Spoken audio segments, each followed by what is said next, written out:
Allez, on va se réchauffer maintenant, on en a bien besoin. Et pour ça, partons à l'autre bout du monde, littéralement, puisque je vous emmène en Australie, où il fait en ce moment 30 degrés, à la découverte d'une île confetti aux confins de l'océan Indien. Un trésor naturel cerné par les coraux. Nos globetrotters Linda Huré et Frédéric Larrey ont enfilé masque et tuba pour nous le faire découvrir. Regardez. Voici ce que Lady Elliot Island offre de plus beau à ses visiteurs. Une profusion de vie sous-marine. Nous sommes sur la grande barrière de corail qui s'étend sur 2300 km. Lady Elliot n'en est qu'un échantillon, un îlot de 45 hectares. Ici, on vient découvrir d'abord ces fonds marins, comme ces touristes belges. Plein de couleurs, des poissons, de l'eau turquoise, cristalline. Magnifique. Oui, il y a une nature assez exceptionnelle. Encore ici, on a pu voir une immense tortue en train de nager paisiblement. Première fois de ma vie que je voyais ça, donc c'était fameux. Et puis, il y a ceux qui taquinent davantage les profondeurs. Quand le courant est comme ça, on a plus de chances de voir des gros poissons. Lady Elliot Island est un site majeur de plongée qui attire les passionnés du monde entier. Tous viennent découvrir cette partie de la grande barrière de corail. Ici, on trouve près de 1200 espèces de poissons de toutes les tailles et plusieurs espèces de tortues comme cette tortue verte. Une biodiversité au milieu du récif. Les coraux sont exceptionnels. Ce sont vraiment les plus beaux que j'ai vus depuis que je plonge. C'est certainement le meilleur endroit pour les voir. Tout est si grand, les poissons, les tortues, tout est immense. Une richesse qui s'explique par la bonne santé des coraux de l'île. Sur ce côté de l'île, le sol est recouvert à 90% de coraux. Et tout ce corail est aussi en très bonne santé. Jacinta est guide biologiste sur l'île.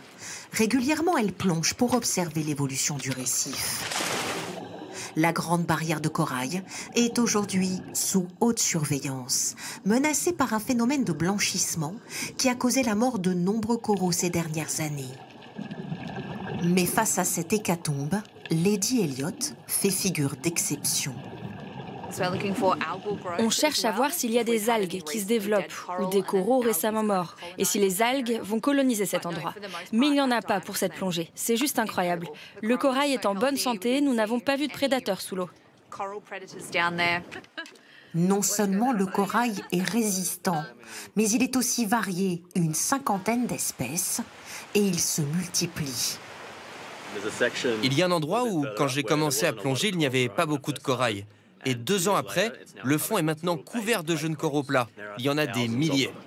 Pour expliquer cette profusion de vie, il y a la situation géographique de Lady Elliot Island. Nous sommes à 80 km des côtes australiennes, mais il y a aussi sur Terre tout un travail de restauration de la nature qui a été fait ces 30 dernières années.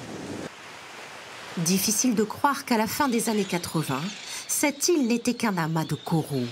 Aujourd'hui, sur presque la totalité de sa surface, une forêt. La majorité de ces arbres ont été replantés, 40 000 en 25 ans. Nous recréons un écosystème complet ici. Nous ne plantons pas une seule espèce particulière d'arbres, nous plantons au contraire un ensemble complet d'espèces. Les plantes sont cultivées dans cette nurserie car la revégétation va se poursuivre dans les prochaines années.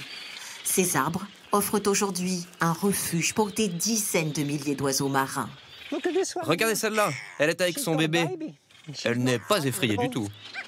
Et c'est l'une des plus grandes fiertés de Peter Gash, le gestionnaire du site. L'île est maintenant devenue l'un des lieux de reproduction des oiseaux le plus important de la grande barrière de corail. Tout un écosystème se régénère. Les oiseaux sont de retour. Ils pêchent, ils nourrissent leurs petits, font leurs besoins, meurent et ensuite se décomposent. Les branches se décomposent aussi. Toute l'eau qui ruisselle fertilise le récif. Le cycle est relancé. L'île peut s'enorgueillir d'avoir ainsi limité son érosion et s'élève même d'1 millimètre par an depuis les 30 dernières années. Un exemple de résilience écologique, une croissance précieuse face à l'élévation du niveau des océans.